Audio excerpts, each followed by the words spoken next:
First, I'm very happy to be here for this. I think it's a celebration today, isn't it? It's your annual reception, but I think since I was told that next month will mark the 20th anniversary. 20, that's something already, yeah? So, internet looks like internet is grew up now. But anyway, no, it's true that a lot of things have changed since 20 years, and of course, especially in the internet. And we all remember how the internet was created, by whom, and now it's true that everything has changed. I like your word, I don't know how you phrase it, digital sovereignty or something like that. And I like the fact that you said digital sovereignty, but you said also open, because you have to be careful that you are an open continent. Very good. You are extremely good. That's why you are a politician. But, and I heard everything you said. I had sovereignty, had to be open to. Which is true, by the way. It's exactly what we have to do, but not being naive, not being naive also. And making sure that we have everything we need for our companies and our fellow citizens. Even if all my life I worked for an open environment, so I know extremely well all the players, I mean extremely well, everybody, and I don't forget anyone. So the good news is that they don't need to come to see me, and they don't need to use all the, the lobbyists. They could get the money, I know them, and I'm trying to do what I have to do for the interest of Europe. This being said, of course, a lot of things have changed since then, and you're right, my portfolio is almost about everything that you are talking together. No, not everything, but that you are talking in your, I don't know if it's a club or I don't know how you call it, forum. So, what is it at stake? First, I strongly believe that we are definitely had a big evolution of in the digital age, and this evolution is, of course, the fact that we are just at the very beginning of the data that we are creating on the planet. Even if today, if I want to use this metaphor, the planet is equal to, or is, in the digital world, equal to roughly 40 zettabytes of data. In other words, 40,000 billion of data. That's what we are today in terms of data, which is huge, by the way. It's a number of equivalent of sun in the whole universe, or number of sun grain on the planet. So it's a pretty big number.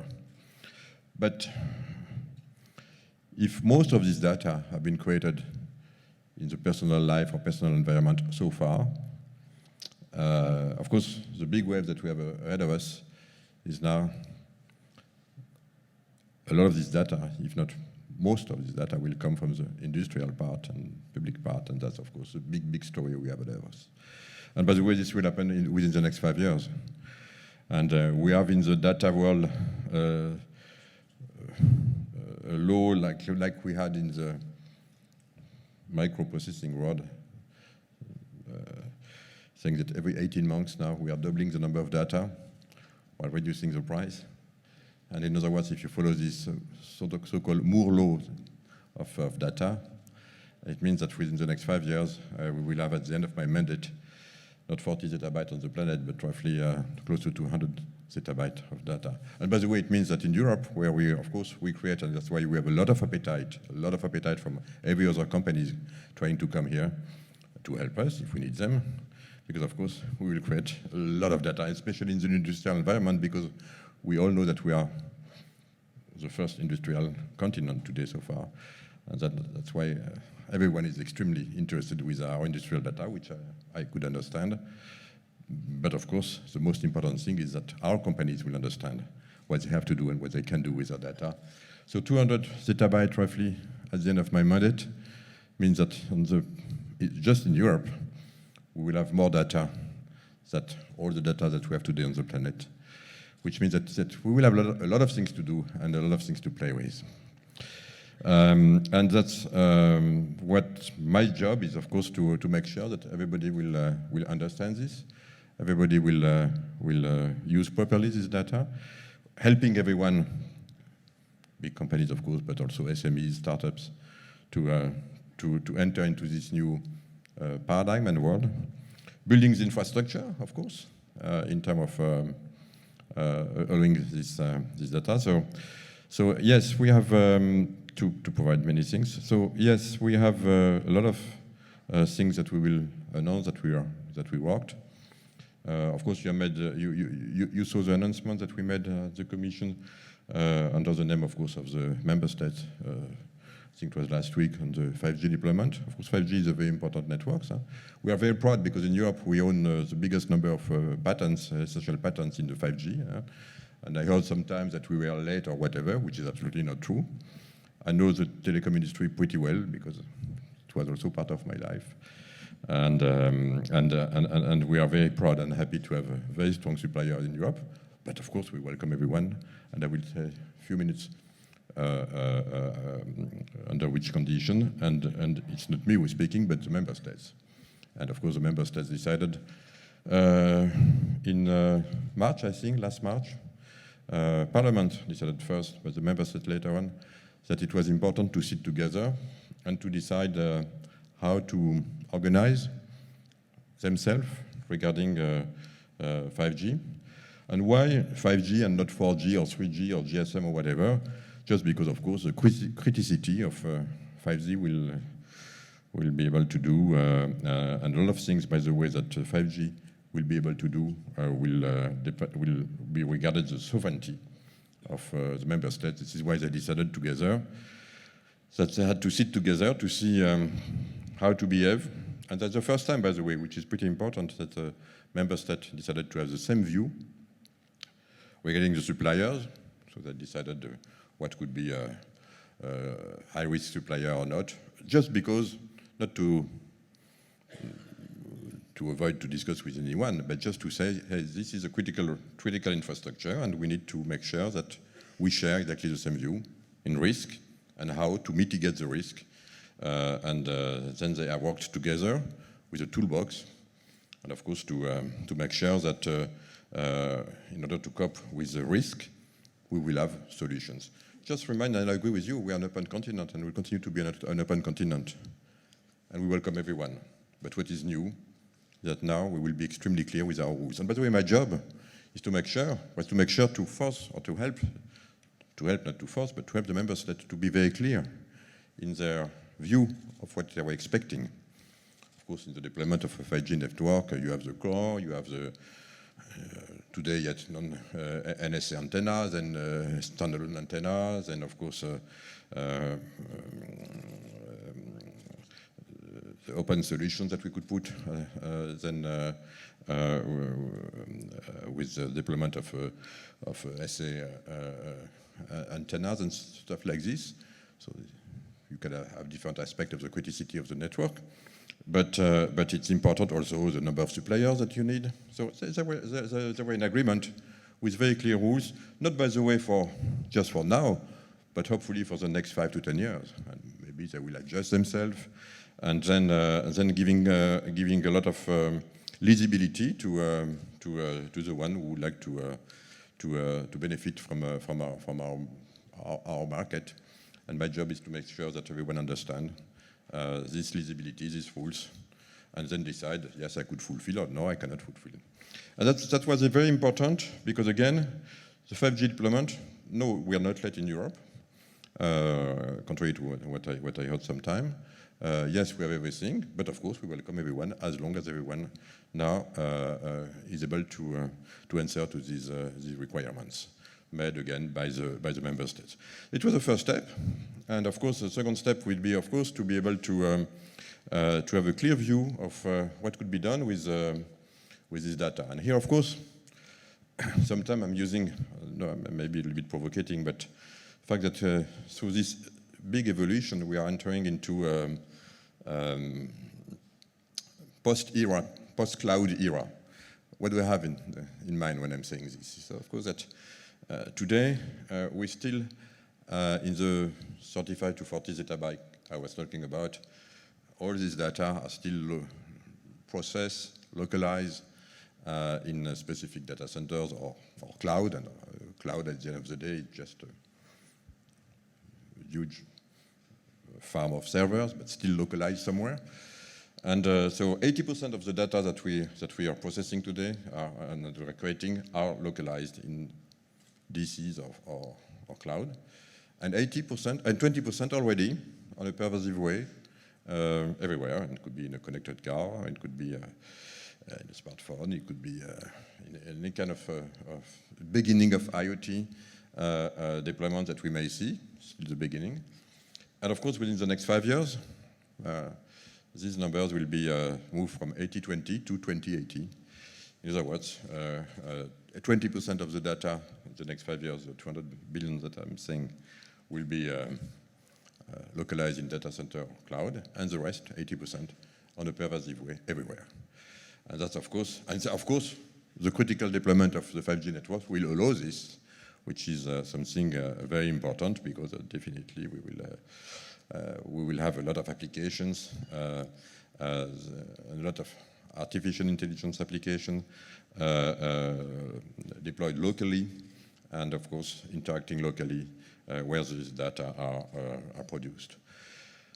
So this Gartner estimation is something that I think it's important to have in mind, just to have an idea of the changes of paradigms that we have to cope with, by the way, which is also a lot of things that we have to take care in terms of security, cyber security, and the threats and everything.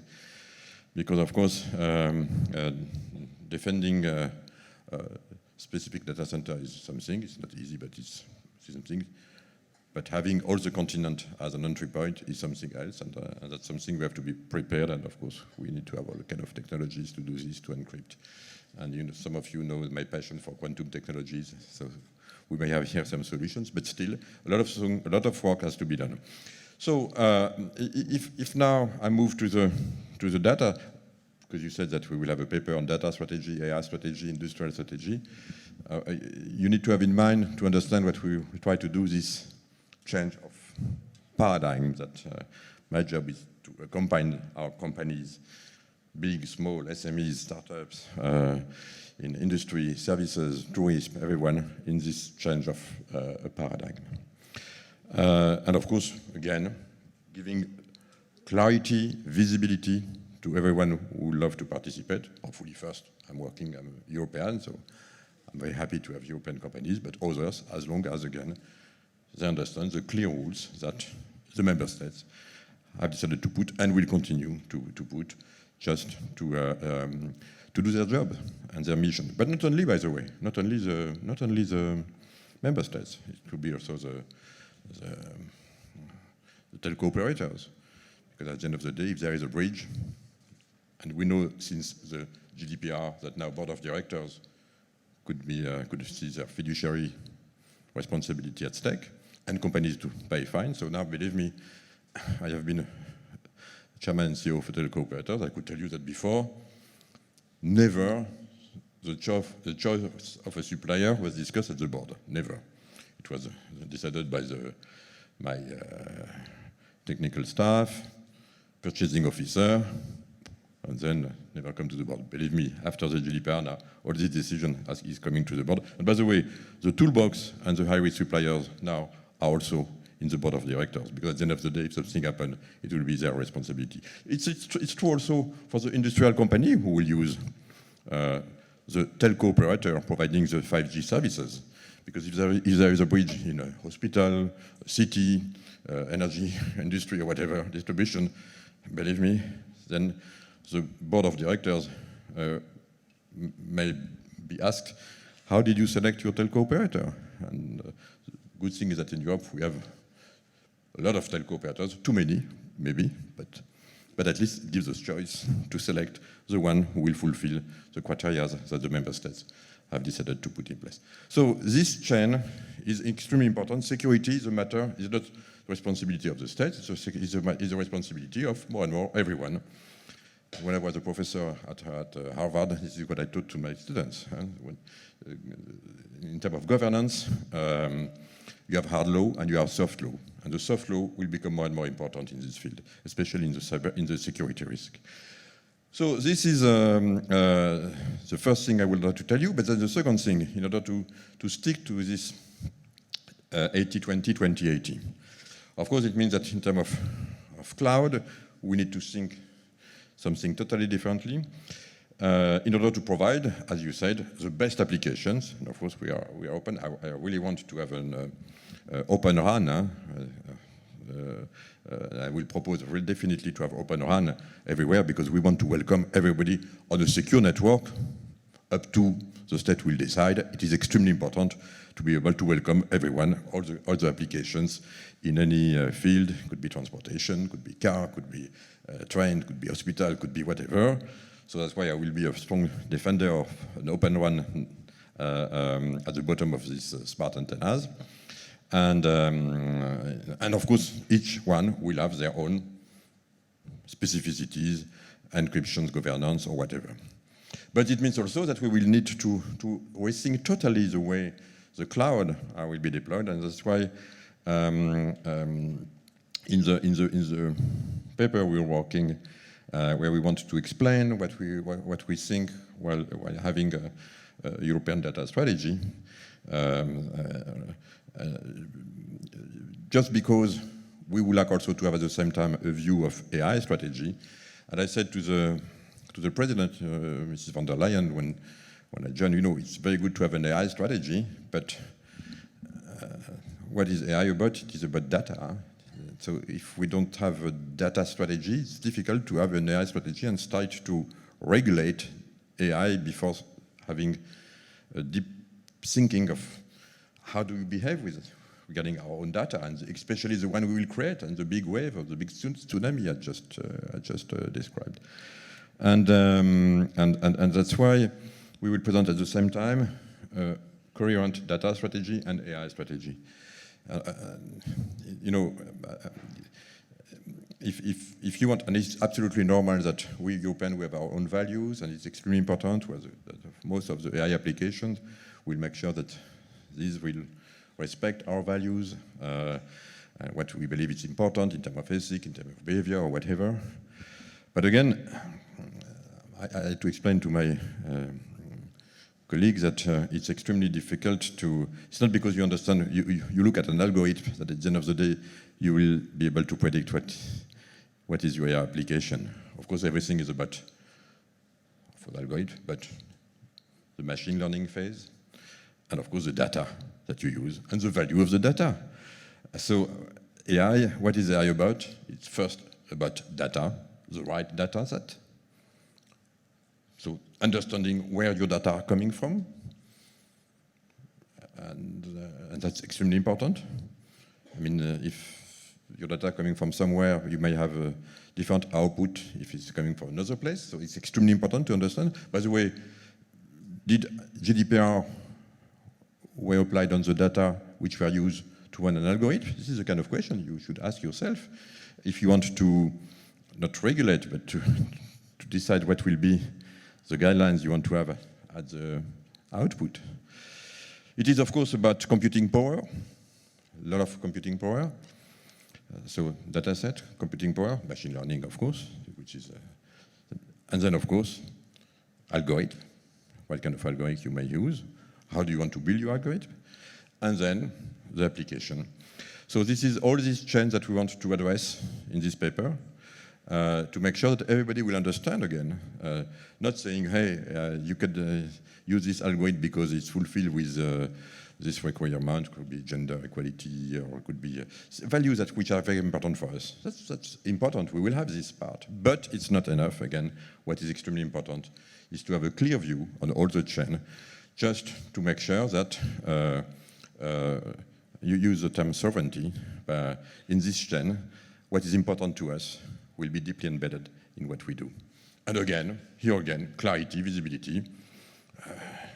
If you have a very smart algorithm, very good, we'd love to have it to be run in Europe, but maybe some of your customers will say, hey, I want this algorithm to be run in Europe under my laws, European jurisdiction, and with data that I know pretty well, or I know where they're coming from. So we have to be careful, again, here, to address the needs that some of the major users may have, And you will see these two parts in the documents we are working on.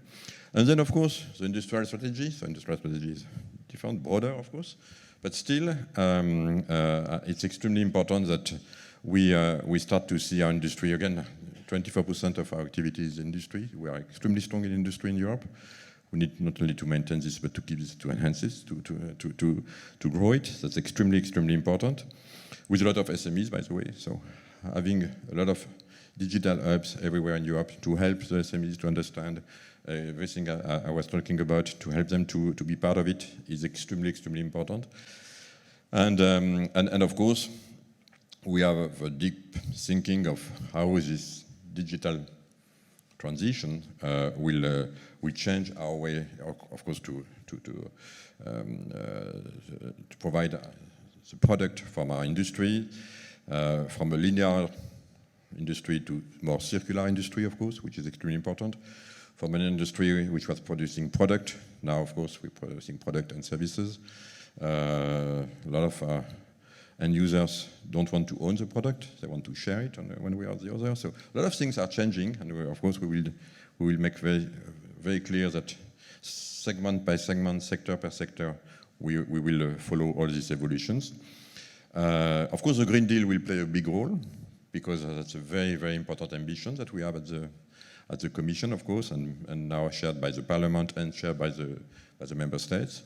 And this will change a lot, so the way to produce. So this is a vertical approach, but we have also the horizontal approach, which is, again, impacting everything end-to-end on the digital side. So that's very quickly what I'm working about with my team and my colleagues in the college. Again, we are all amazed of everything we have in Europe. Of course, we don't have everything, but this, at the end of the day, very often we are all asked, why don't we have GAFA in Europe or Batiks in Europe? I mean, why don't we have this? And the answer is pretty simple. We didn't have the right approach regarding our data. It was the main reason. At the end of the day, starting the first platform, I'm sorry to say this, I don't want to feel too arrogant, even if I'm an engineer, but it was not rocket science to build, in terms of technology, to build the first platform. It was about data and the ideas. Of course, then you could buy some more technology companies, but so my job is to make sure that, okay, we may have missed the first wave personal applications and personal data. My job is to make sure that we will not miss the second one, which is industrial data. And here again, everybody will be welcome, but I have to work days and nights so that the rules will be clear for everyone, and first, of course, for our European companies, and of course, for everybody in the world. Thank you very much, and of course, I really appreciate your dedication, your passion. It's helping me a lot, so I don't feel alone in this fight. This is a fight sometimes, but I know that what I'm telling you is shared by a lot of companies. And again, I feel pretty comfortable in this job because first I have the passion of Europe. I have the passion also of serving. I did it all in my life. I have the passion of technology. I have the passion of companies. So this is a good job for me. Thank you.